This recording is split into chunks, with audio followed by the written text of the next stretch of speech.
नमस्कार दोस्तों, एक बार फिर हम वीडियो की जो फ्री ऑफ कॉस्ट इंग्लिश की क्लासेज की मुहिम लेकर आप लोगों के साथ रूबरू हो रहे थे।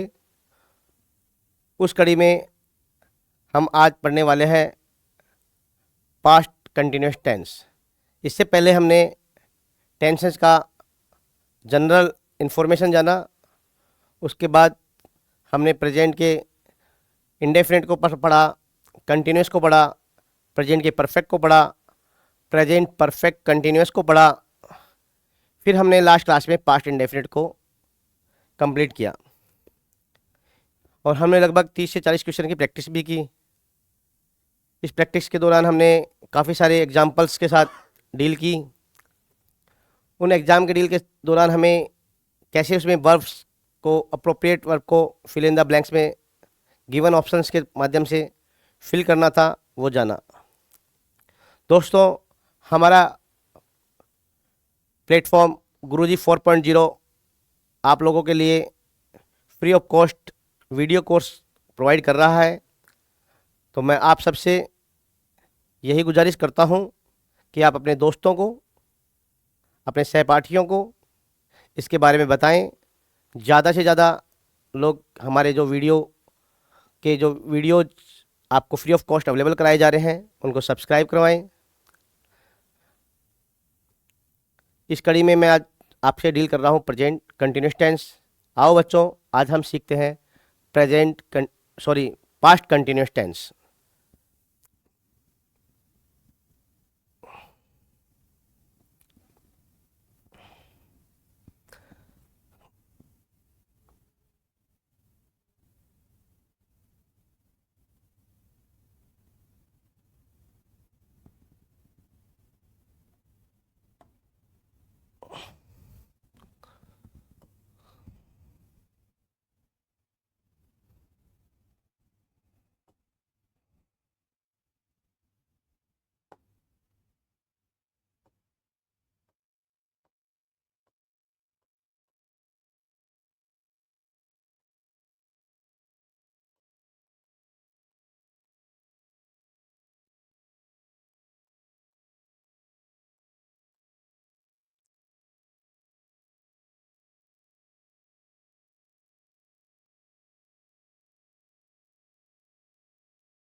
सबसे पहले हम बात करते हैं टेंसेज की। टेंसेज में हमने पढ़ा किसी भी टेंस का कोई सेंटेंस तभी होगा जब उसके पास हेल्पिंग वर्ब हो,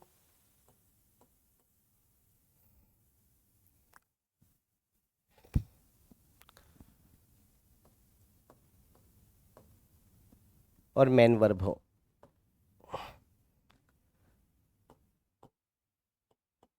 मैंने आपको जब टेंसेज का जनरल इन्फॉर्मेशन की क्लास ली थी तो मैंने एक बात कही थी आपसे कि कंटिन्यूस जब जब आएगा, जब जब कंटिन्यूस का नाम आएगा तो आपका जो भी मेन वर्ब होगा, मतलब मेन वर्ब से मतलब आपका एक्शन वर्ब से है। मेन वर्ब या एक्शन वर्ब जब जो भी होगा वो वर्ब की फोर्थ फॉर्म होगी। कौन सी फॉर्म होगी बच्चों? वर्ब की फोर्थ फॉर्म। मैंने कहा वर्ब की फोर्थ फॉर्म। सर बनती कैसे है? मैंने कहा जो वर्ब की बेस फॉर्म है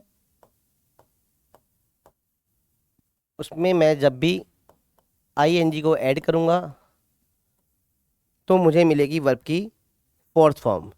जैसे मेरे पास वर्ब थी बेस फॉर्म गो थी, मैंने आईएनजी जोड़ा, मेरे को मिला गोइंग। मैंने एक फॉर्म थी स्लीप, आईएनजी ऐड किया, मिला मुझे स्लीपिंग। मेरा एक फॉर्म था प्ले, मैंने जोड़ा आईएनजी तो मिला मुझे प्लेइंग। तो इससे आपका एक बात समझ में आई, जब भी कोई वर्ब की बेस फॉर्म आपको दी गई है उसमें जैसे ही आप आईएनजी जोड़ देंगे तो आपको वर्ब की फोर्थ फॉर्म मिल जाएगी। आप अंडरलाइन कर लीजिए बच्चों कि फोर्थ फॉर्म कैसे आपको मिलनी है। वर्ब की फोर्थ फॉर्म आपको मिलने के लिए आप किसी भी वर्ब में आईएनजी जोड़ देंगे तो आपको वर्ब की फोर्थ फॉर्म मिल जाएगी। मैंने अभी आपको कहा जब जब कंटिन्यूस टेंस आएगा, जहाँ जहाँ कंटिन्यूस का नाम आएगा, इट मीन्स है वर्ब की फोर्थ फॉर्म। और मैंने कहा वर्ब की fourth form it means action is going on या गोइंग टू। ये मैंने आपको एक्सप्लेन किया था प्रीवियस क्लासेज में। गोइंग टू का मतलब है एक्शन होने जा रहा है। अब बात है हमारे पास टेंस का नाम पास्ट है, तो ये जो भी एक्शन था, रनिंग था, वो पास्ट टाइमिंग में रनिंग था। मतलब जब भी इसकी बात की जाएगी तो घटना हमेशा आपको पास्ट टाइम के साथ रिलेट की जाएगी। इतनी बात समझने की आपको जरूरत है। जब भी कोई कंटिन्यूस का मतलब है action going on,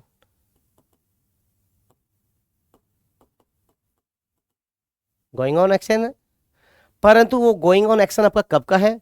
going on action आपका पास्ट टाइमिंग का है। इट मीन्स पास्ट टाइम को रिप्रेजेंट करने के लिए आपको इंडिकेटर जरूर मिलेगा। रिप्रेजेंट करने के लिए कोई ना कोई पास्ट इंडिकेटर के तौर पर मिलेगा। ये पास्ट इंडिकेटर क्या हो सकते हैं? ये पास्ट इंडिकेटर आपके पास हो सकते हैं या तो ऐसा कोई वर्ड मिले, या ऐसा कोई फ्रेज मिले, या मिले आपको कोई ना कोई सेंटेंस।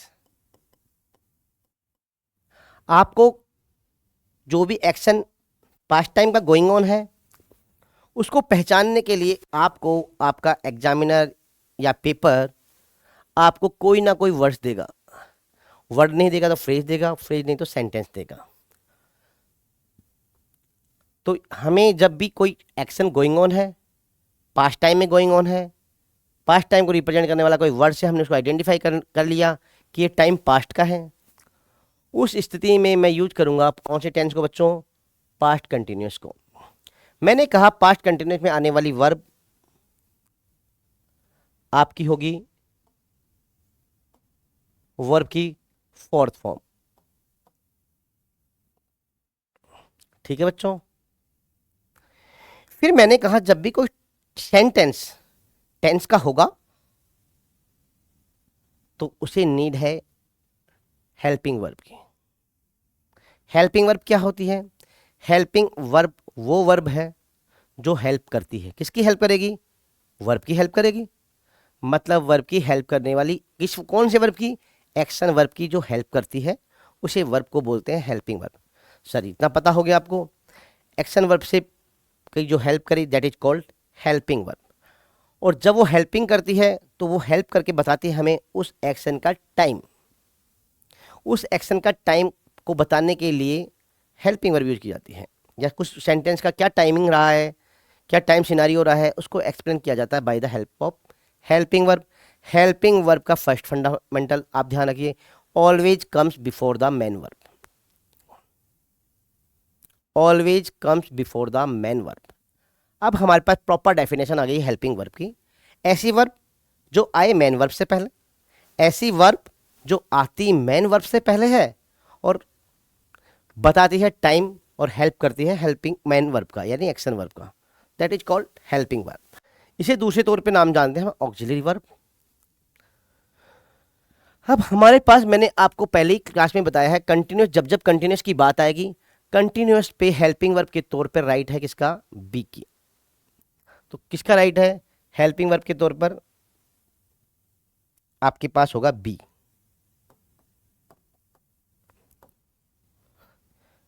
अब ये हेल्पिंग वर्ब का बी तो हो गया, हेल्पिंग वर्ब बी है। अब हमारा टाइमिंग क्या है? पास्ट का। तो हमारे पास यूज होने वाली है पास्ट की हेल्पिंग वर्ब बी का वाज या वर। प्यारे बच्चों इसको आप बॉक्स में डाल लीजिए।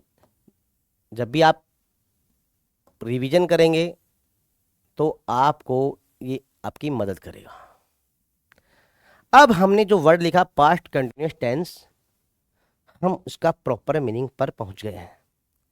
ऐसा टेंस जिसमें एक्शन गोइंग ऑन है, कंडीशन 1, टाइम पास्ट का होना चाहिए।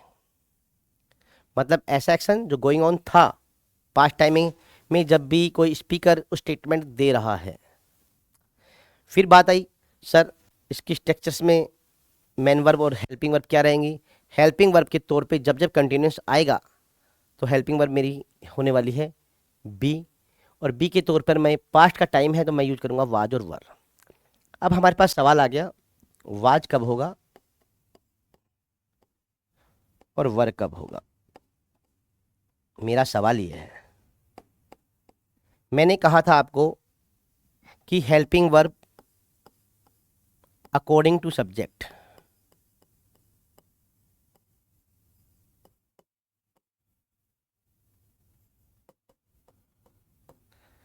अब बात आती है सब्जेक्ट कौन,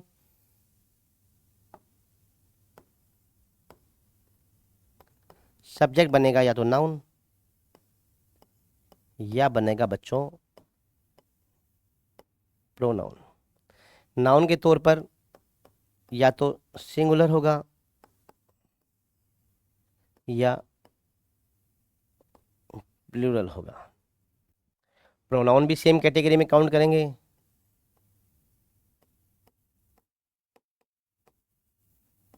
और प्लूरल, अगर सिंगुलर में किसी का नाउन आया है तो मैं यूज करूंगा वाज को। सिंगुलर के तौर पे मेरा कोई प्रोनाउन यूज हो, जैसे ही यूज हुआ, सी यूज हुआ, इट यूज हुआ, आई यूज हुआ, तो मैं यूज करने वाला हूं वाज को। इन सब के साथ ये चार सिंगुलर के इंडिकेटर है और मैं यूज करूंगा किसको, वाज को।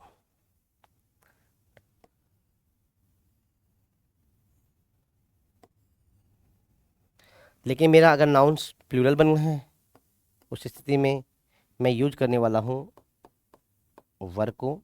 सिमिलर अगर मेरा सब्जेक्ट नाउन के स्थान पर यूज होने वाला वर्ड प्रोनाउन आया है उस केस में मैं यूज करने वाला हूं ही शी इट का प्लूरल जब भी क्रिएट करूंगा मिलेगा मुझे दे, आई का वी,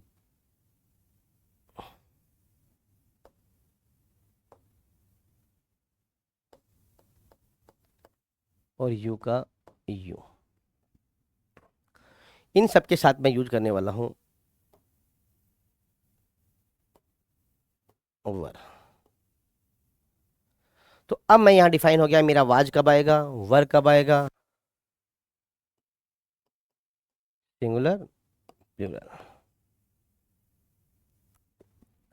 देखो बच्चों फर्स्ट जो प्रेजेंटेशन आपके सामने है अकॉर्डिंग हम बात कर रहे हैं, हम पढ़ने वाले हैं पास्ट कंटिन्यूस टेंस। जैसे ही पास्ट कंटिन्यूस आया तो मुझे बोला पास्ट टाइम को रिप्रेजेंट करने के लिए मुझे कोई ना कोई वर्ड मिलेगा, कोई ना कोई इंडिकेटर मिलेगा। वो वर्ड भी हो सकता है, सेंटेंस भी हो सकता है, फ्रेज भी हो सकता है, कोई क्लोज भी हो सकता है। फिर उसमें पास्ट टाइम में वो एक्शन बात की जाएगी स्पीकर के माध्यम से, आपका एक्शन गोइंग ऑन था। टेंस का मतलब मुझे मेरे को दो नीड है, मेरी हेल्पिंग वर्ब और मेन वर्ब।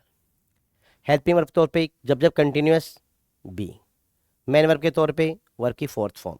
बी का दो रूप है आपके वाज और वर्ब। वर्ब की फोर्थ फॉर्म बनने के लिए आप बेस फॉर्म में जब जब आईएनजी ऐड करेंगे यू विल गेट वर्ब की फोर्थ फॉर्म। ठीक है बच्चों, फिर बात करते हैं सर हेल्पिंग वर्ब के तौर पे मैं यूज करने वाला हूँ वाज और वर। ये अकॉर्डिंग टू सब्जेक्ट आने वाला है। सब्जेक्ट कौन होगा सर, नाउन होगा या सेंटेंस में प्रोनाउन होगा। नाउन अगर सिंगुलर है मैं यूज करूंगा वाज, नाउन मेरा प्लूरल है मैं यूज करूंगा वर। प्रोनाउन में मेरा सिंगुलर ही सी इट आया आई विल यूज वाज, आई के साथ मैं वाज यूज करूंगा। प्लूरल में मैं दे आया, ही सी इट का प्लूरल दे बनने वाला है, आई का प्लूरल वी बनने वाला है और यू का प्लूरल भी यू बनने वाला है। दैट केस मैं यूज करने वाला हूँ वर को। फर्स्ट जो पीपीटी हमने दिया तो आई थिंक आप लोगों को समझ आ गया होगा। अब बात करते हैं हम सेकंड पीपीटी के माध्यम से। हम पढ़ रहे थे बच्चों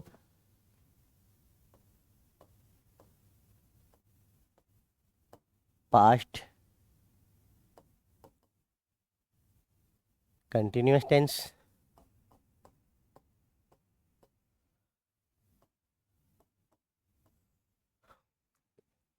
मैंने आपको बताया पास्ट कंटिन्यूअस में आपके पास सेंटेंस के वेरिएशन काफ़ी होते हैं, जैसे अफर्मेटिव पढ़ते हो आप, नेगेटिव पढ़ते हो, इंट्रोगेटिव पढ़ते हो, इंट्रोगेटिव नेगेटिव पढ़ते हो, WH इंट्रोगेटिव भी पढ़ते हो। तो आओ बच्चों, इनके पास हमारे पास एक बेसिक स्ट्रक्चर्स है इस टेंस की, मैं आपके सामने वो लिखने वाला हूँ। सभी बच्चे बोर्ड पर ध्यान दें। तो इसकी स्ट्रक्चर आएगी, पहले आएगा सब्जेक्ट, फिर आने वाला है हेल्पिंग वर्ब, फिर आने वाला है मेन वर्ब, फिर आने वाला है ऑब्जेक्ट। बच्चों हेल्पिंग वर्ब के तौर पे मैंने आपको बताया आप यूज करेंगे वाज या वर। मेन वर्ब के तौर पे मैंने आपको बताया वर्ब की fourth form. Finally we will get structure, first में सब्जेक्ट, देन वाजवर, वर्ब की फोर्थ फॉर्म का मतलब वर्ब की फर्स्ट फॉर्म में ING, देन ऑब्जेक्ट। इंपॉर्टेंट बात, आपके एग्जाम सिनेरियो से आपको आइडेंटिफिकेशन ये करना है। जब जब आपको वाजवर वर्ब की फर्स्ट फॉर्म ING दिखाई दे तो आप डेफिनेट हो जाएंगे कि मेरा टेंस का नाम क्या होने वाला है। तो आप अपने टेंस का नाम दे सकते हैं past continuous. Condition 1, helping verb के जो वाजवर यूज होना है, मेन वर्ब के तौर पर वर्ब की फर्स्ट फॉर्म के साथ ING ऐड होना है। जैसे बच्चों मैं बात कर रहा हूँ सेंटेंस राम वाज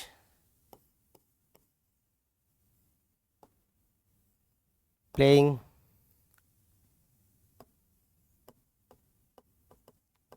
yesterday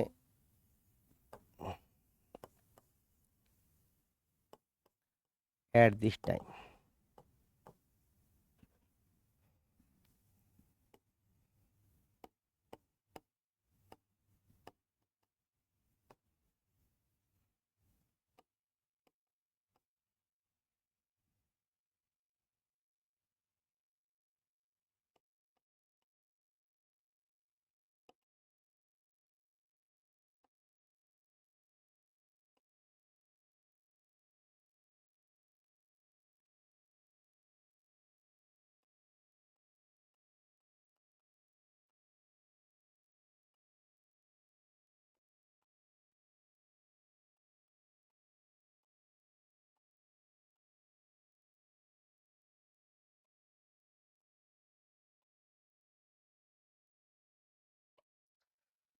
मैंने बोर्ड पर आपके सामने दो सेंटेंस लिखे हैं। Sentence number 1, Ram was playing yesterday at this time। Second sentence लिखा Seema was playing guitar last day when I came her house. देखो बच्चों, पहली बात मुझे आइडेंटिफाई करना है मेरी query number 1। Query number 1, question number 1, tense का नाम।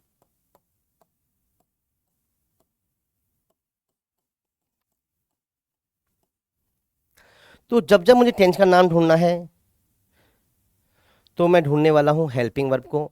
ये मेरी हेल्पिंग वर्ब है और ये मेरी मेन वर्ब है। सर वर्ब की फोर्थ फॉर्म, सर बी की पास्ट फॉर्म।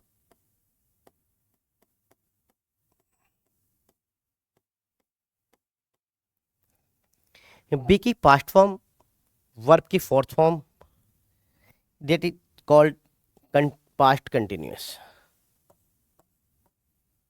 टेंस का नाम हो गया आपका पास्ट कंटिन्यूस। क्यों हुआ बच्चों? बी की past form was, be always come in continuous, was past form है दैट इन पास्ट कंटिन्यूस, और वर्ब की फोर्थ फॉर्म जिसने आपको बताया कि ये टेंस है आपके सामने पास्ट कंटिन्यूस। अगर बच्चों मैं इस सेंटेंस से इस वर्ड को गायब कर देता यस्टरडे को, तो आपका sentence Ram was playing at this time क्या करेक्ट था? एग्जाम्पल देखिए, मैंने कहा अगर मैं इसी सेंटेंस को लिख दूं, Ram was playing at this time, और आपसे पूछा जाए क्या दैट सेंटेंस इज करेक्ट और नॉट, तो आपका आंसर आएगा सर सेंटेंस करेक्ट नहीं है। क्यों? ये टाइम एट दिस टाइम, इसने मुझे इंडिकेटर दिया किसका? कंटिन्यूस का।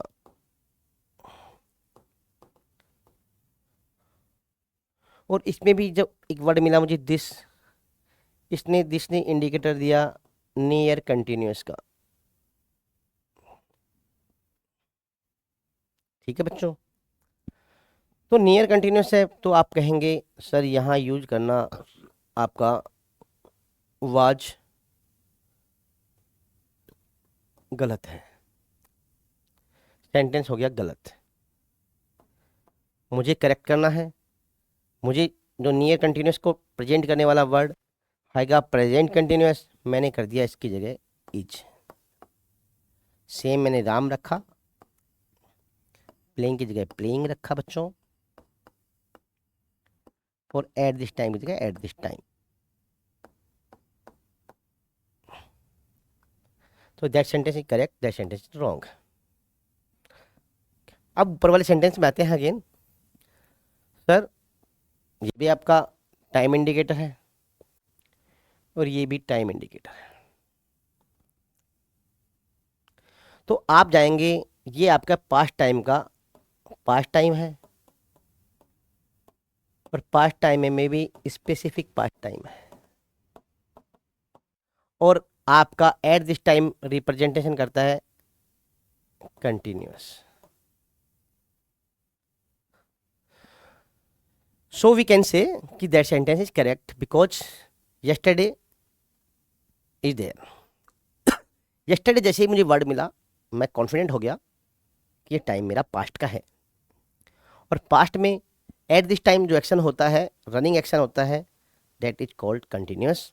मैंने सेंटेंस को रखा पास्ट कंटिन्यूअस में, और ऑफ कोर्स मैं अपना आंसर को करेक्ट कर दिया।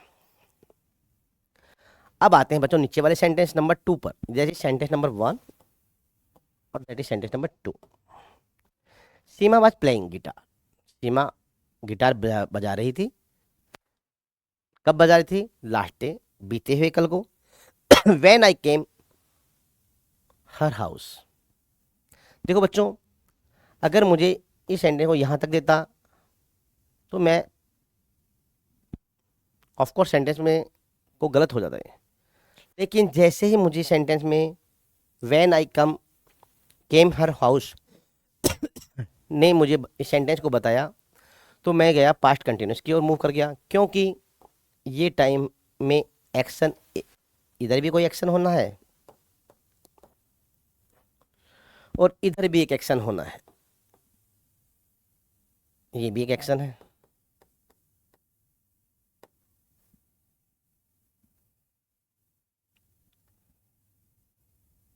ठीक है बच्चों, एक्शन एक इधर है, एक एक्शन इधर है। व्हेन आई केम, मैं घर, एक एक्शन हो गया जाने का, और दूसरा एक्शन है आपका गिटार का। अब बात कर रहे हैं गिटार कब बज रहा कब सीमा ने बजाना स्टार्ट किया। एक टाइमलाइन है,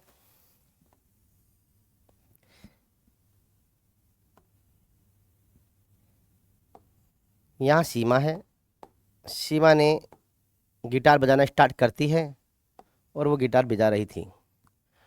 ठीक है, तो इस दौरान जो आपका एक्शन है वो गोइंग ऑन है। मेरे घर आने से पहले भी वो गिटार बजा रही थी, मैं घर में उसके आया तब भी वो गिटार प्ले कर रही थी। इट मीन्स एक्शन मेरा कंटिन्यूस है, एक्शन मेरा ख़त्म नहीं हुआ था जब मैं उसके घर गया था। तो एक कंटिन्यूस की इंपॉर्टेंट बात है, वो क्या है?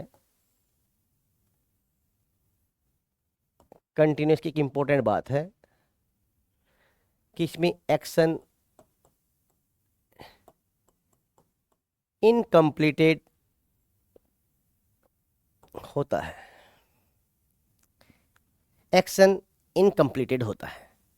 जब जब कंटिन्यूस आएगा तो आपको नोट करना है एक्शन इनकम्प्लीटेड। और लास्ट डे यानी बीते हुए कल की बात कर रही है, और जब मैं उसके घर गया था, तो ये मेरा आपका पास्ट इंडेफिनिट, मेरे घर जाने का टाइमिंग स्पेसिफिक था और वो गिटार उस समय बजा रही थी। गिटार बजाना उसने स्टार्ट किया पहले, मैं घर में, ये मतलब आई, ये आई है, ये हाउस है सीमा का, ये इंटर किया इसके घर के अंदर। जैसे घर में आया, सीमा पहले से गिटार बजा रही है, बजा रही थी, और ये गिटार बजाती आगे जा रही थी। इसने अपना एक्शन कंप्लीट नहीं किया, बेशक मैं ही घर आ गया उसके पहले। एक्शन पहले स्टार्ट हुआ, गिटार का प्लेइंग कंटिन्यूस है, एंड नहीं हुआ। एक्शन नंबर 2 जो सब्जेक्ट था दूसरा आई, वो घर के अंदर प्रवेश कर गया। तो ऐसी स्थिति में भी आप कंपैरिजन दिया जाएगा, तो जब आपके पास टाइम का कंपैरिजन दिया जाए तो आपको कंटिन्यूस पास्ट कंटिन्यूस का कंपैरिजन देखना है। आओ बच्चों, अब हम पढ़ते हैं इसकी बेसिक स्ट्रक्चर्स। अगर मेरा सेंटेंस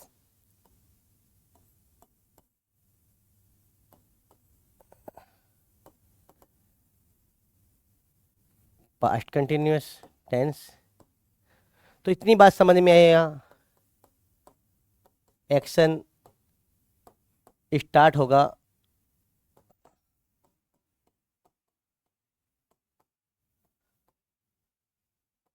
पास्ट स्पेसिफिक टाइम में,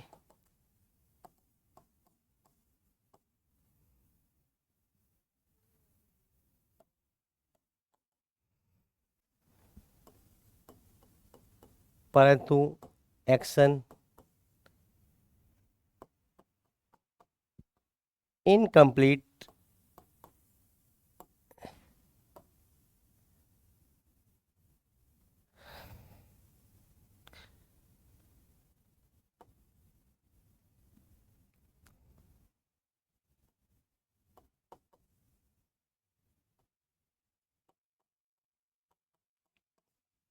इतनी बात आप समझ लीजिए।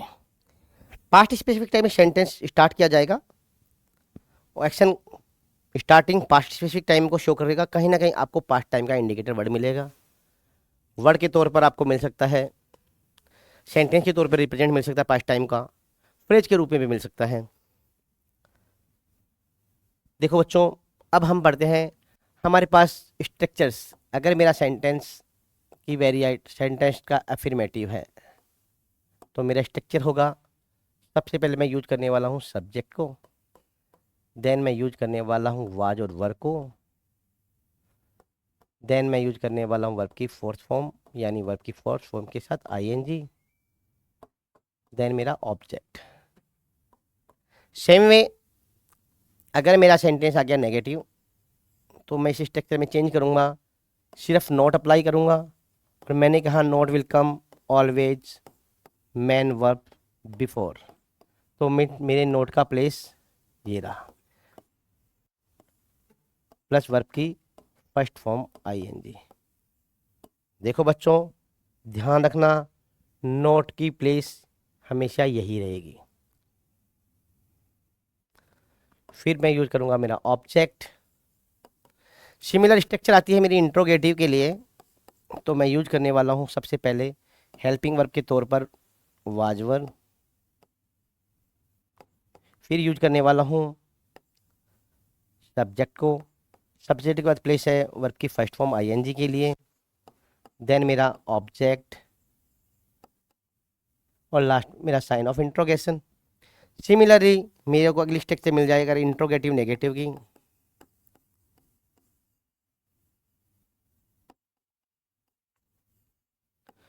तो उस स्थिति में मैं सबसे पहले यूज करूंगा वाज और वर्ब को, देन यूज करूंगा सब्जेक्ट सर को, देन मुझे पता है note will come before always man verb के तौर पे यूज करूँगा वर्ब की फर्स्ट फॉर्म आईएनजी को। फिर यूज करने वाला हूँ मैं ऑब्जेक्ट को, और बाकी सेंटेंस में जो भी टाइम इंडिकेटर जो भी वर्ड्स दिए जाए उनको हम, एक इंट्रोगेटिव होता है डब्ल्यू एच इंट्रोगेटिव,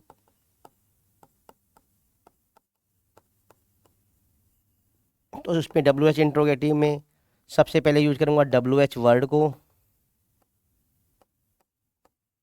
फिर यूज करूँगा मैं हेल्पिंग वर्ब को। हेल्पिंग वर्ब तो वाज और वरी आएगी। सेम यूज करूँगा मैं सब्जेक्ट को, फिर यूज करूँगा अगर नोट वाला है तो नोट को, अदरवाइज ज़रूरी नहीं है, नोट नहीं है तो मैं नोट को यूज नहीं करने वाला हूँ। ऑब्जेक्ट को साइन ऑफ इंट्रोगेशन। देखो बच्चों मैंने 5 स्ट्रक्चर्स लिखे हैं, तो जब भी आपका सेंटेंस होगा अफर्मेटिव और नेगेटिव, मतलब ये दोनों टाइप मेरे हैं डिक्लेरेटिव के, डिक्लेरेटिव, और ये तीनों टाइप हैं मेरे इंट्रोगेटिव के।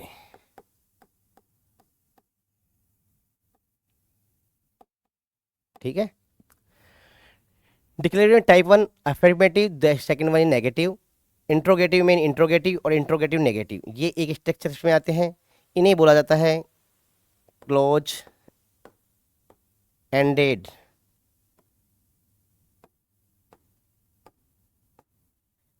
इनको बोलते हैं close ended interrogative. Same W H वाला इंट्रोगेटिव होता है, उसको बोलते हैं ओपन एंडेड। नाम दोनों की वैरायटी इंट्रोगेटिव है। क्लोज एंडेड का मतलब जिनके आंसर मुझे यस और नो में मिलने वाले हैं, always start with helping verb होंगे, इनके टैग क्वेश्चंस क्रिएट होते हैं। W H interrogative W H start होंगे, हर यूजर हर सब्जेक्ट हर आंसर देने वाला अपने अकॉर्डिंग टू एक्सप्लेन करता है, मतलब उसका क्राइटेरिया एक्सपेंडेड है, फैला हुआ है, तो हर बार नया टाइप से इसका आंसर आएगा। तो डिफाइंड आंसर वन वे नहीं होगा, दैट के ये आंसर होगा ओपन एंडेड। तो आप ये स्ट्रक्चर्स आपको जब भी आप सेंटेंस की फॉर्मेशन करेंगे, ट्रांसफॉर्मेशन करेंगे, आप इनको फॉलो करेंगे, फॉलो कीजिए। आपका बेसिक सेंटेंस का जो ट्रांसफॉर्मेशन आपको अगर एग्जाम पूछती है या फिर आपको कहीं पैसेज क्रिएशन है, तो आप इनकी मदद से अपना ट्रांसफॉर्मिंग कर सकते हैं। अब बात करते हैं बच्चों हमारे एग्जाम पॉइंट ऑफ व्यू से। एग्जाम पॉइंट ऑफ व्यू से पास्ट कंटिन्यूस की इंपॉर्टेंस कहाँ है और कैसे आपके एग्जाम में देखने को मिलने वाला है।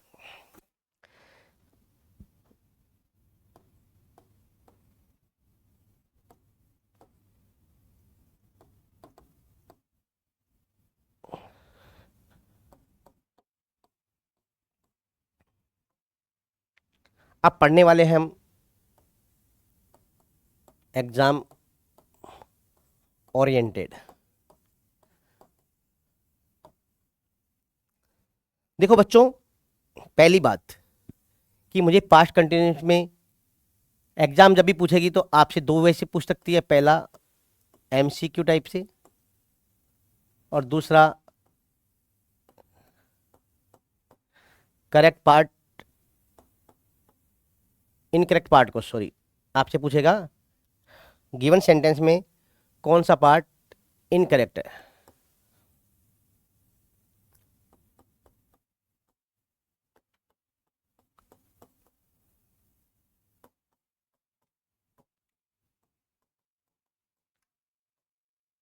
ठीक है बच्चों, अब मुझे पता है जब मैं पास्ट कंटिन्यूस को टेंस को आइडेंटिफाई कर लूंगा तो मेरे को यूज करना है हेल्पिंग वर्ब के तौर पर,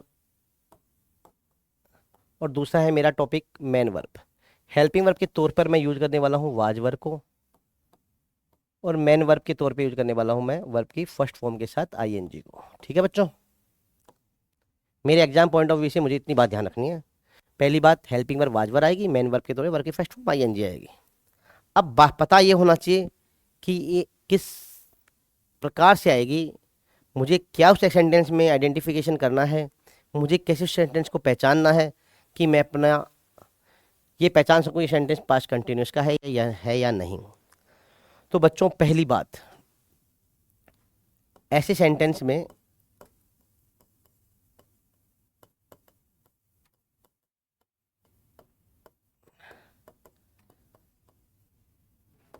पास्ट स्पेसिफिक टाइम को रिप्रेजेंट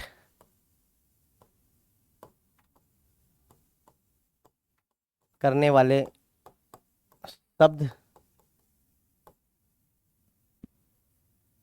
या वाक्य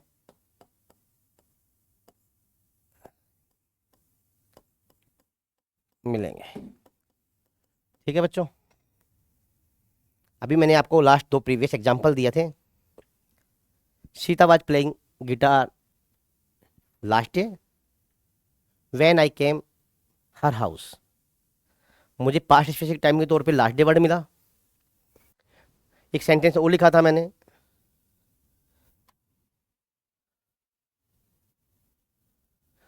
Ram was playing yesterday at this time.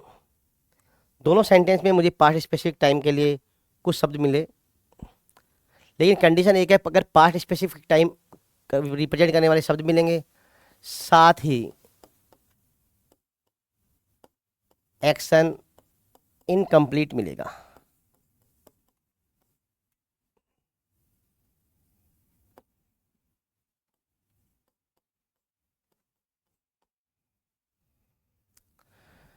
अगर सेंटेंस में पास्ट स्पेसिफिक टाइम को रिप्रेजेंट करने वाले सिर्फ वर्ड मिलते तो मैं चला जाता पास्ट इंडेफिनिट की तरफ।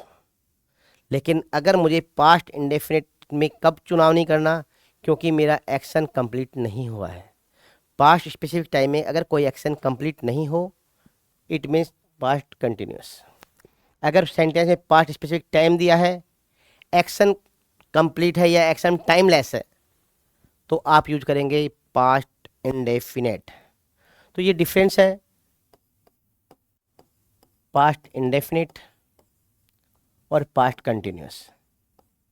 जो सेंटेंस ऊपर जो मैंने लाइन लिखी, आओ उसको हम एक डायग्राम के माध्यम से समझते हैं।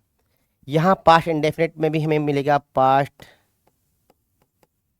स्पेसिफिक टाइम, परंतु पास्ट कंटिन्यूस में भी मुझे मिलने वाला है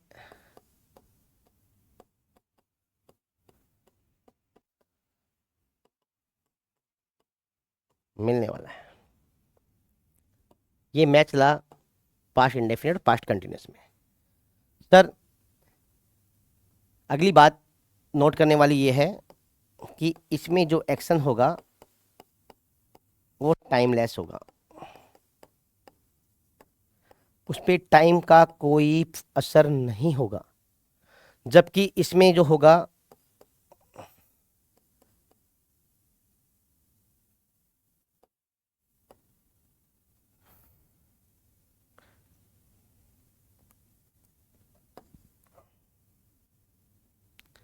एक्शन टाइम बाउंड होगा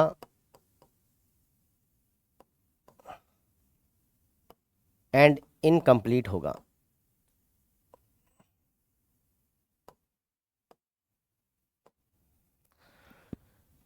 थर्ड बात, पास्ट इंडेफिनिट में आपको पास्ट हैबिट्स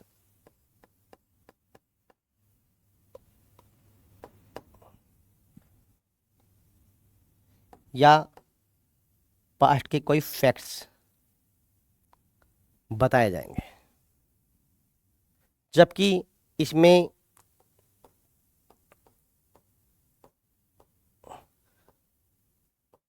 पास्ट का एक्शन गोइंग टू रहेगा, यानी जारी रहेगा। जब भी स्पीकर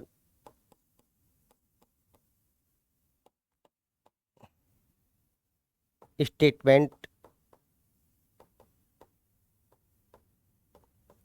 दे रहा होगा।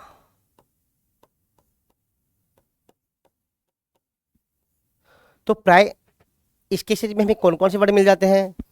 सर पास्ट स्पेसिफिक टाइम के लिए मुझे वर्ड मिल जाते हैं yesterday, last day, previous day, इस तरह के वर्ड मिल जाते हैं। सेम ये वर्ड मुझे यहाँ भी मिल सकते हैं। मुझे यहाँ भी यस्टरडे देखने को मिल सकता है, फिर मुझे लास्ट डे देखने को मिल सकता है, प्रीवियस डे देखने को मिल सकता है। शर्त नंबर 2, यहाँ जो एक्शन टाइमलेस है। नोट करने वाली बात यही है, आपको ये आपकी काफ़ी मदद करने वाला है वर्ड पहचानने में। थर्ड बात, ये है पास्ट हैबिट, क्योंकि ये दोनों में कॉमन है। लेकिन कुछ ऐसे वर्ड्स हैं जो टाइम बाउंड को इनकम्प्लीट बताते हैं, जैसे एट दैट टाइम। एक वर्ड आपने प्रेजेंट इंडेफिनिट में पढ़ा है, ऑलवेज, वो भी आपको यहाँ देखने को मिलता है कई बार। एंड आपको मिल सकता है कंटिन्यूअली, कॉन्स्टेंटली,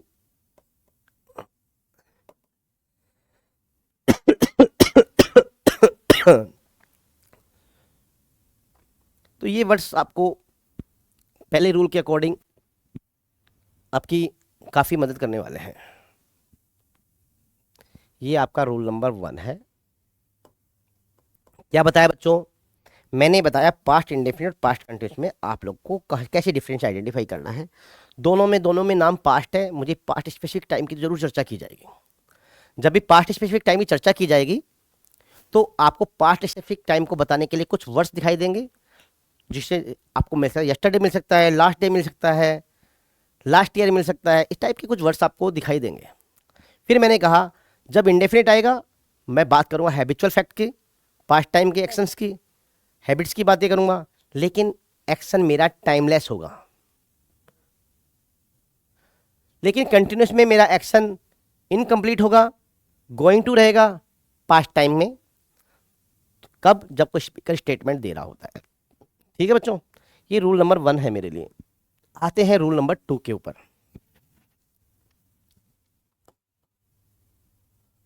रूल नंबर 2, देखो बच्चों, रूल नंबर 2 समझने के लिए आपको थोड़ा सा फोकस करना है। आपको 2 एक्शंस दिए जाएंगे, 2 एक्शंस दिए जाएंगे। मतलब मिलने वाली वर्ब आपकी 2 हैं, फिल इन द ब्लैंक्स 2 हो सकते हैं, एक देके ही दूसरा फिल करा सकता है। 2 एक्शंस दिए जाएंगे। अब ये एक्शंस कैसे जोड़े जाएंगे? सेंटेंस के माध्यम से।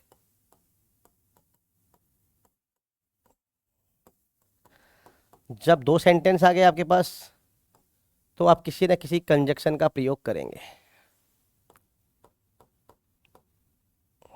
बेशक करेंगे। कंजक्शन के तौर पर जो जनरली है वो यूज किया जाता है, व्हेन भी यूज किया जाता है और वाइल भी यूज किया जा सकता है। फिलहाल हम पढ़ रहे हैं सिर्फ व्हेन को। मीन्स अब नोट करिए आप बात, जो रूल है वो लिखवा रहा हूं मैं आपके पास। 2 एक्शन,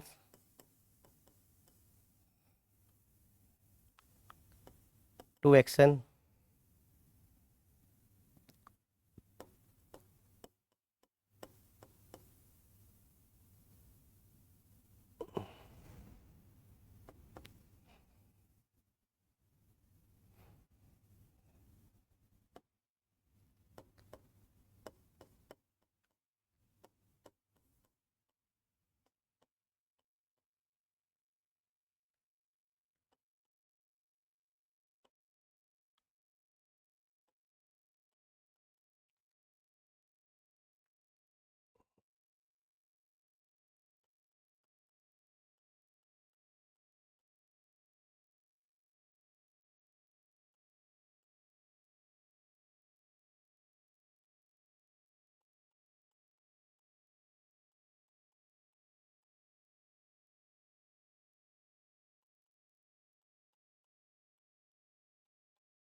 मतलब सेंटेंस पे ही आप ज़्यादा एक्सप्लेन कर पाओगे।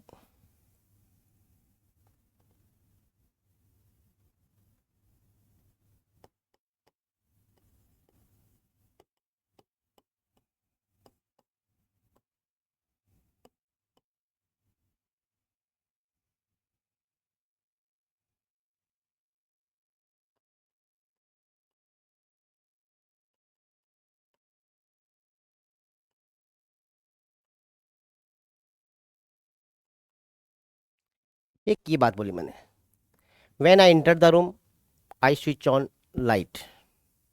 मैं कमरे में घुसा और मैंने घुसते ही गेट जैसे ओपन किया और मैंने क्या किया, क्या लाइट को स्विच ऑन किया। क्या मुझे दोनों ही एक्शन में कैसे हैं, दोनों ही एक्शन मेरे टाइमलेस है। मतलब पहला काम मेरा घुसना था, दूसरा काम मेरा स्विच ऑन करना था। दोनों ही एक्शन में के बीच में जो इंटरवेल है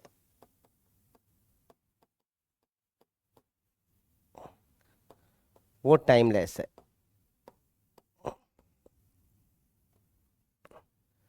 तो ऐसी स्थिति में मैं यूज कर सकता हूँ पास्ट से पास्ट को।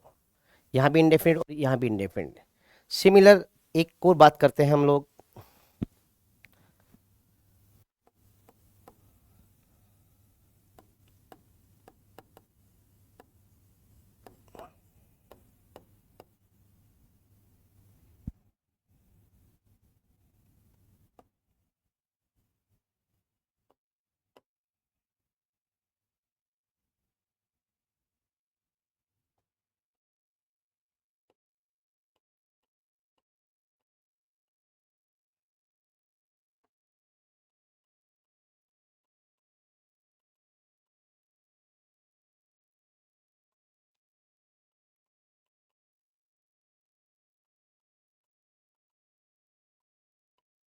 देखो बच्चों, I enter the room while Reena was sleeping at that time. मैं कमरे में घुसा तो मैंने क्या देखा,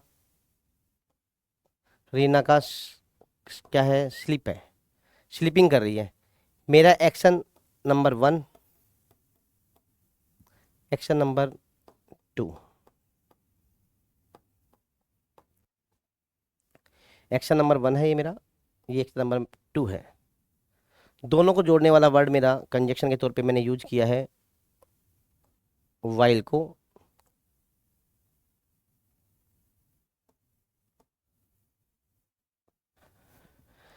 अब बात करते हैं घर में जब घुसा तो ये एक टाइमलेस एक्शन है। कौन सा एक्शन है, टाइमलेस एक्शन। रीना सो रही थी, क्या उस जब वो कमरे में घुसा उससे पहले से स्टार्ट किया था रीना ने सोना। और जब वो घर में घुसा तो भी उसका एक्शन पास्ट टाइम में रनिंग था, प्रोग्रेसिव था, चालू था। तो आप कह सकते हैं ये मेरा एक्शन इनकम्प्लीट है। क्यों कि- क्योंकि जब वो कमरे में घुसा उसके बाद भी आप रीना को उसने क्या पाया, सोते हुए ही पाया। उसके बाद और एक इंडिकेटर और मिला आपको, एट दैट टाइम। दैट हमेशा डिस्टेंस को में फार डिस्टेंस को रिप्रेजेंट करता है, डिस्टेंस में फार को, और टाइम में भी आपको फार टाइम को रिप्रेजेंट करता है। तो जो फार टाइम होता है that is called past time. तो ये मेरा पास्ट का टाइम का इंडिकेटर था, तो एट दैट टाइम मिलता है तो भी आप कंटिन्यूस का चुनाव कर लेंगे। अब आते हैं बच्चों रूल नंबर 3 पर। कई बार आपके पास कोई सेंटेंस वाइल से स्टार्ट होगा, इसके बाद सेंटेंस नंबर 1 होगा,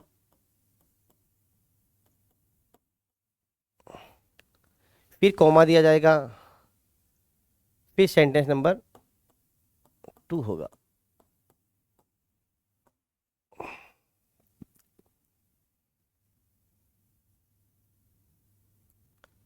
तो ये है आपकी रूल नंबर 3 की बात कर रहा हूँ आपके साथ। देखो बच्चों, वाइल आएगा और वाइल के बाद कोई स्टेटमेंट आएगा नंबर 2। जैसे एक सेंटेंस लिखा, while I was playing, comma, Rama was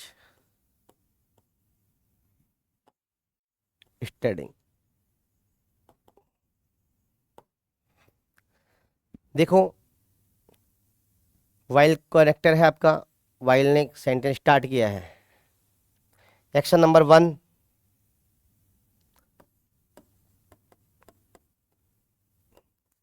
action number 2, while के बाद आपको मिलने वाला है past continuous.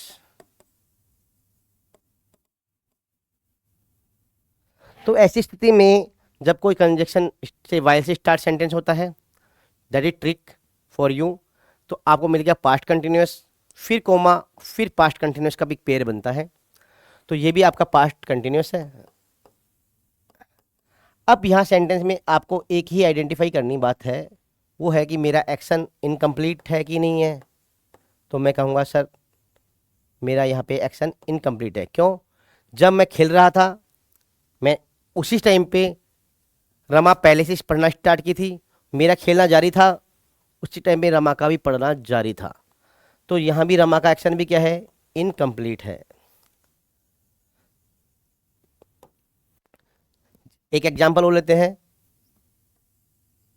While my mother was cooking food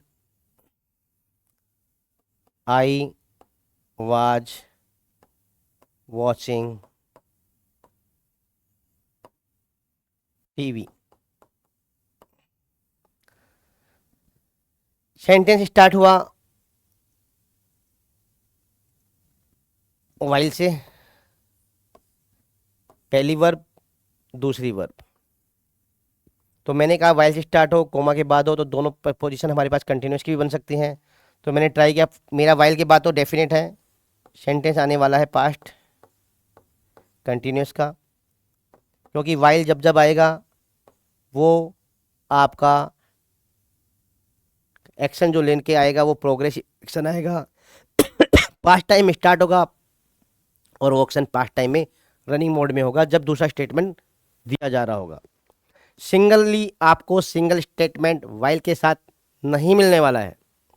while के साथ जब भी स्टेटमेंट मिलेगा कंपैरिजन मिलेगा, कंपैरिजन आपको करना है, उसके साथ टाइमलेस एक्शन है कंपैरिजन कर रहा है, या फिर दूसरा एक्शन भी उसके पैरेलल है। इट मीन्स पैरेलल, माता जी खाना बना रही थी उसी टाइम का पैरेलल एक्शन है आपका कुकिंग। दोनों एक्शन आपके क्या है? पैरेलल है। तो वाइल आपके ऐसा कंजक्शन है जो टाइमलेस एक्शन को भी ऐड करता है और दो पैरेलल एक्शन को भी ऐड करता है, जोड़ता है, कंजक्ट करता है। तो हमेशा ध्यान रखिए। फाइनली हम आज इस टेंस के कंक्लूजन पे पहुंच रहे हैं कि हमने आज बात की, हमें वाला रूल नंबर 1 पढ़ा, रूल नंबर 2 पढ़ा, रूल नंबर 3 पढ़ा। रूल नंबर 1 में क्या पढ़ा? रूल नंबर 1 में हमें ये बताया गया पास्ट स्पेसिफिक टाइम दिया जाएगा, सिंगल स्टेटमेंट होगा और मुझे एक्शन से जो गिवन एक्शन है उसके आधार पर जस्टिफाई करना है कि ये एक्शन मेरा टाइमलेस है या कंटिन्यूटी वाला एक्शन है। अगर मेरा टाइमलेस एक्शन नहीं है, incomplete action with past specific time,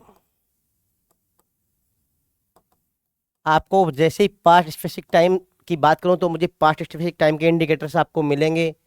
yesterday मिल सकता है, लास्ट डे मिल सकता है, लास्ट ईयर मिल सकता है। ये तो आपके वर्ड है और फ्रेज है। ये तो आपका वर्ड हो गया, सिंगल लेटर का कॉम्बिनेशन कॉल्ड वर्ड। 2 वर्ड्स मिल बनाएंगे आपके फ्रेजेज को, तो ये फ्रेज है। मैंने कहा पास्ट टाइम को रिप्रेजेंट करने के लिए आपको 3 चीज़ मिलने वाली है, वर्ड मिलने वाला है, फ्रेज मिलने वाला है और सेंटेंस मिलने वाला है। वर्ड मिलेंगे, फ्रेज मिलेगा, मैंने आइडेंटिफाई किया, आइडेंटिफाई करने के बाद मुझे पता चला ये पास्ट टाइम की बात है। फिर मुझे इसलिए मेरे एक्शंस को कंपैरिजन करना है, मुझे एक्शन के को एक तराजू पर, कसौटी पर जांचना है। अगर मेरा एक्शन टाइमलेस है, मैं पास्ट इंडेफिनिट की तरफ चला जाऊंगा। अगर एक्शन मेरा इनकम्प्लीट है मैं पास्ट कंटिन्यूस की ओर मूव कर जाऊंगा। फिर मैंने कहा ये दोनों तो मुझे यहाँ मिल जाएंगे। सेकेंड रूल में मैंने कहा सेंटेंस मिलेंगे मुझे, सेंटेंस मिलेगा, एक सेंटेंस इधर मिलेगा, एक सेंटेंस इधर मिलेगा, और सेंटेंस नंबर 1 मिलेगा और सेंटेंस नंबर 2 मिलेगा। इसको जोड़ने के लिए एक वर्ड मिलेगा वाइल।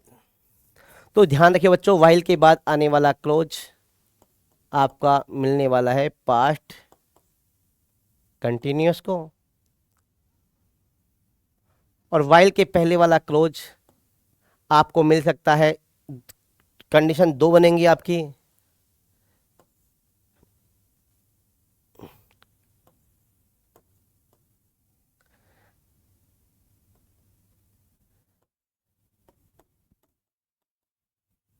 टाइमलेस एक्शन, दूसरा पैरेलल एक्शन। पैरेलल एक्शन की भी एक कंडीशन है, ये स्टार्ट होंगे वाइल से। इसे हम रूल नंबर 3 में हमने इसी को समझने के लिए रूल नंबर 3 को डिस्कस किया।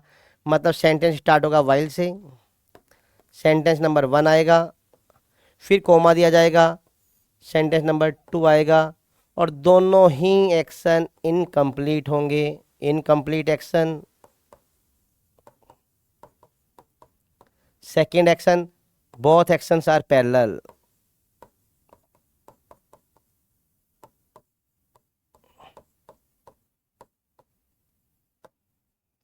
ठीक है, अगर ये स्थिति है कि तो टाइमलेस एक्शन है, आप यूज करेंगे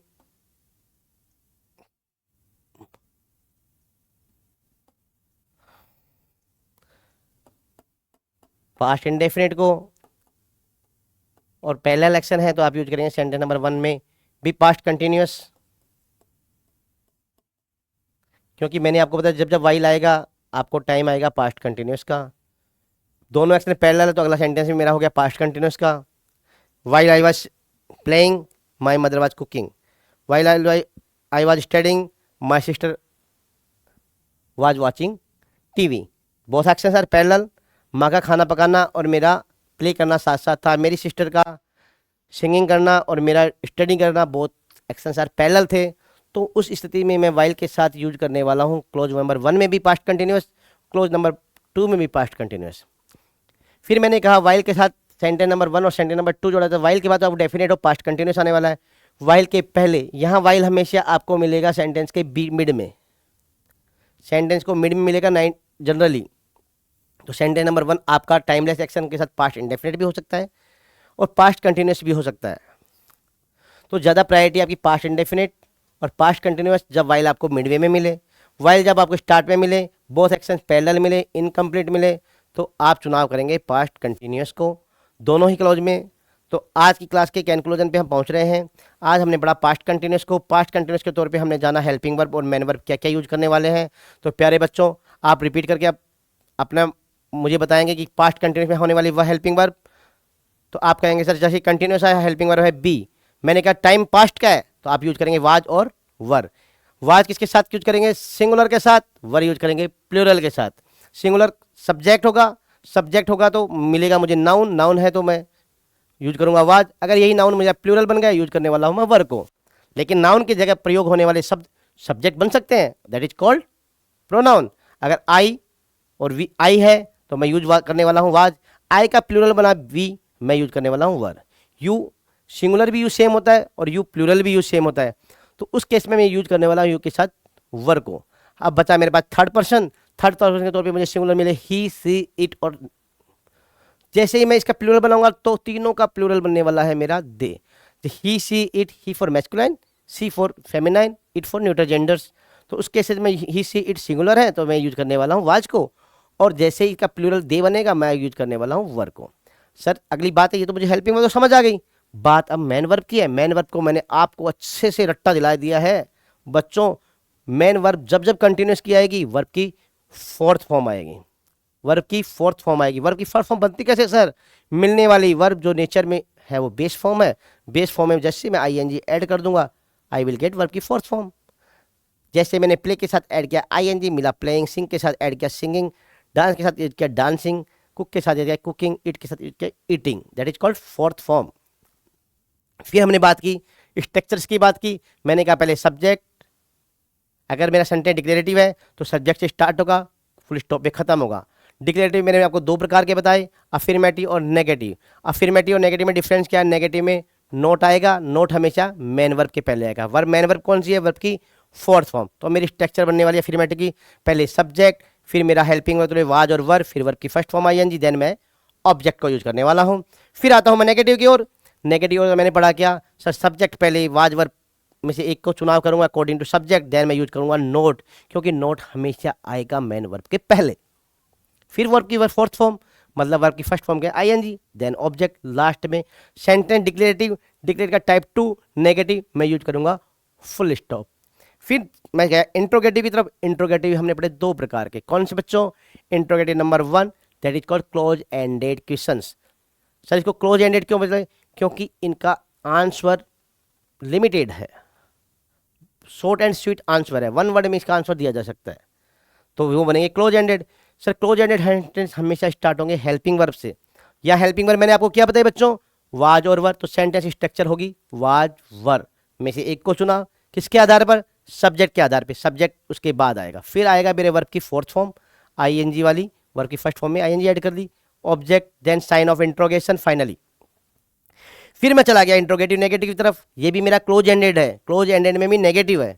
उस केसेस में गया मैं helping verb, helping verb was verb, subject, not always come before main verb. तो नॉट मैंने यूज किया, क्यों? मैं भी यूज करने वाला किसका हूँ? नेक्स्ट स्ट्रक्चर में वर्ब की फोर्थ फॉर्म को, object, sign of interrogation, sentence over.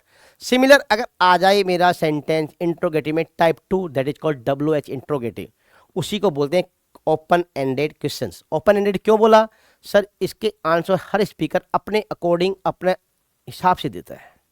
हर आदमी का सोचने का नजरिया, आंसर देने का पैटर्न बिल्कुल डिफरेंट है।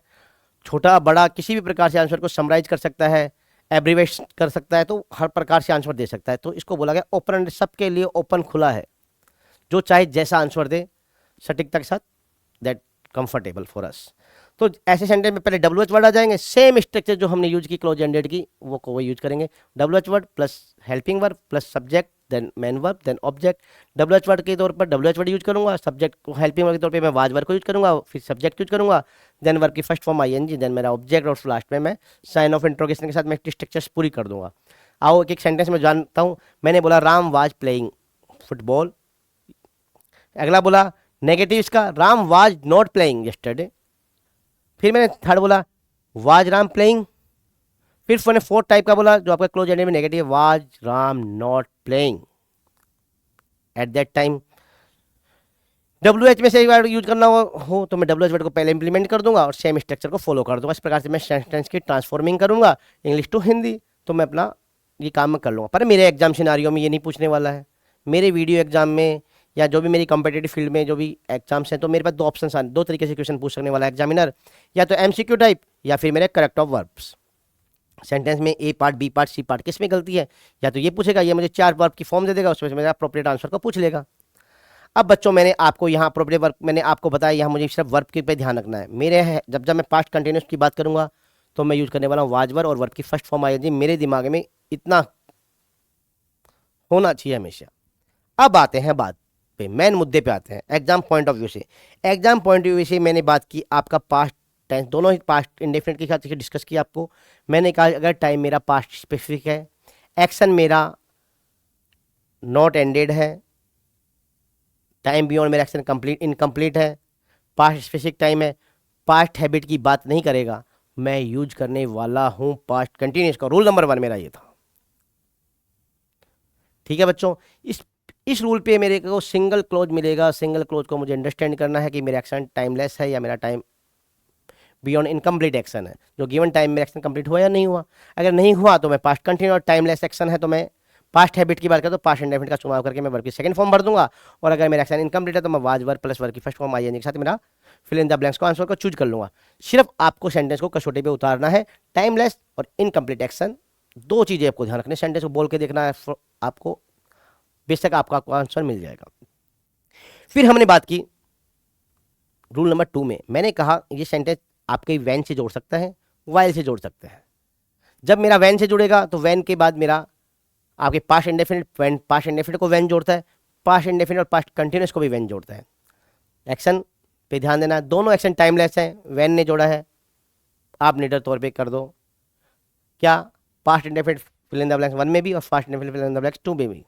लेकिन मेरा वैन ने जोड़ा है, एक एक्शन मेरा टाइमलेस है और दूसरा एक्शन मेरा इनकम्प्लीट है और मेरे को वैन ने जोड़ा है, तो उस केसेस में आप एक एक्शन जो टाइमलेस है वहाँ पास्ट इंडेफिनिट कर दो और वैन जिसने बाद एक्शन को किया है कंटिन्यूसली है, प्रोग्रेसिव है, इनकम्प्लीट है, पास्ट कंटिन्यूस का चुनाव कर लो। सिमिलर एक कंजक्शन और देखने को मिलेगा वाइल। वाइल भी आपकी दो शर्तें बनाएगा। एक, अगर वाइल सेंटेंस के मिड में आता है तो आप ये दिमाग में रख लो वाइल के बाद कंटिन्यूस आने वाला है। तो कौन सा कंटिन्यूस? Past continuous. तो वाइल से पहले आपको अगर टाइमलेस एक्शन है तो आप पास्ट इंडेफिनिट करेंगे और वाइल के बाद तो डेफिनेटली आप चुनाव करने वाले पास्ट कंटिन्यूस को। फिर मैंने कहा वाइल से अगर कोई सेंटेंस स्टार्ट होता है और दो क्लोजेज हैं और दोनों क्लोजेज पैरेलल हैं, एक काम चल रहा था उसी टाइम पे दूसरा काम भी चल रहा था, दोनों काम जब चल रहे थे तो उनमें किसी प्रकार का कोई गैप नहीं था, दोनों एक्शन का पैरेलल था, दोनों एक्शन पास्ट टाइम में स्टार्ट हुए थे, दोनों एक्शन जब स्पीकर बोल रहा है, जब स्टेटमेंट गिवन है, दोनों एक्शन पैरेलल हैं और सेंटेंस स्टार्ट हुआ वाइल से, वाइल में फर्स्ट क्लोज स्टार्ट हुआ, वाइल के बाद मैंने डेफिनेटली आपको बोला गया you will choose past continuous, और यहाँ दूसरा एक्शन में उसके पैरेलल है कोमा के बाद वाला, तो अब वहाँ भी आप बेशक पास्ट कंटिन्यूस यूज कर लेना। तो दोनों तरफ आप भरेंगे वाइल फर्स्ट सेंटेंस, वाइल आज was singing my brother was dancing. Similar आप यहाँ भी पास्ट कंटिन्यूस वर्ब की first fourth form plus helping verb वाजवर, यहाँ भी आपने वाजवर प्लस वर्ब की फर्स्ट फॉर्म आईएनजी भरी। आज हमने इस प्रकार इस पास्ट कंटिन्यूस को समराइज किया। आपके एग्जाम पॉइंट ऑफ व्यू से इसमें ज़्यादातर प्रयोग किया जाता है वैन और वाइल के साथ, तो आप थोड़ा सा इस चीज़ को जब भी एग्जाम में जाएं तो सिंपल फंडा यूज करके जाएं, वैन के बाद और वाइल के बाद। आपका वाइल अगर स्टार्ट हुआ है तो दोनों क्लोज पैरेलल है, कंटिन्यूस कंटिन्यूस, फिर ये वैन के साथ जुड़ रहा है तो पास्ट इंडेफिनिट भी हो सकता है, पास्ट इंडेफिनिट पास्ट कंटिन्यूस भी हो सकता है। सिमिलरली वाइल आ रहा है तो एक क्लोज पास्ट इंडेफिनिट होगा और पास्ट कंटिन्यूस इंडेफिनिट होगा और दूसरा वाइल वाला पास्ट कंटिन्यूस होगा। दोनों में मैंने आपको एक्शन का चुनाव करने के लिए आपको एक बार ये ध्यान रखा कि जिस एक्शन की बात की गई सेंटेंस नंबर 1 में और सेंटेंस नंबर 2 में, एक टाइमलेस है कि नहीं और दूसरा टाइम बियॉन्ड इनकम्प्लीट तो नहीं है। बस इतना अगर आपने एग्जाम में देख लिया तो मैं ये मानता हूँ पास्ट कंटिन्यूस या पास्ट इंडेफिनिट से आने वाला कोई भी एग्जाम्पल हो आप फर्स्ट अटेम्प्ट में मतलब बिना जस्टिफिकेशन के साथ अपना सोल्व कर जाएंगे। ठीक है बच्चों, आज हम इस क्लास को यहीं विराम देते हैं, एंड करते हैं। नेक्स्ट क्लास में हम पढ़ेंगे परफेक्ट टेंस को पढ़ेंगे, पास्ट परफेक्ट कंटिन्यूस को पढ़ने का प्रयास करेंगे, फिर हम फ्यूचर की ओर मूव करेंगे और फिर कुछ 1-2 क्लास में हम और प्रैक्टिस करने वाले हैं। तो अगले 2 या 3 क्लास में हमारा टेंस टॉपिक्स बाइंड अप पे आ जाएगा और उसके बाद हम नेक्स्ट टॉपिक जो भी आगे आप सजेस्ट करेंगे तो उस टॉपिक को ले लेंगे, या फिर जो भी एग्जाम सिनारियो से आपके लिए इम्पोर्टेंट होगा मैं उस पर बात करूँगा। ठीक है बच्चों, आप लोग हमसे जुड़े रहिए गुरुजी 4.0 प्लेटफॉर्म के जरिए। मैं आपको अंग्रेजी की बेहतरीन एग्जाम्पल्स प्रैक्टिस के साथ पूरा प्रयास करूंगा कि आपको एग्ज़ाम में इसका पूरा फ़ायदा मिले। Thank you very much. आप हमारे चैनल के साथ जुड़े रहे, अपने साथियों को, मित्रों को, सबको हमारे प्लेटफॉर्म के बारे में बताइए। फ्री ऑफ कॉस्ट हम जो भी वीडियो आपको अवेलेबल करा रहे हैं आपके एग्ज़ाम पॉइंट ऑफ व्यू से करवा रहे हैं, आपको उसका एग्ज़ाम में 101% प्रॉफिट होने वाला है। ठीक है बच्चों, ऑल द बेस्ट।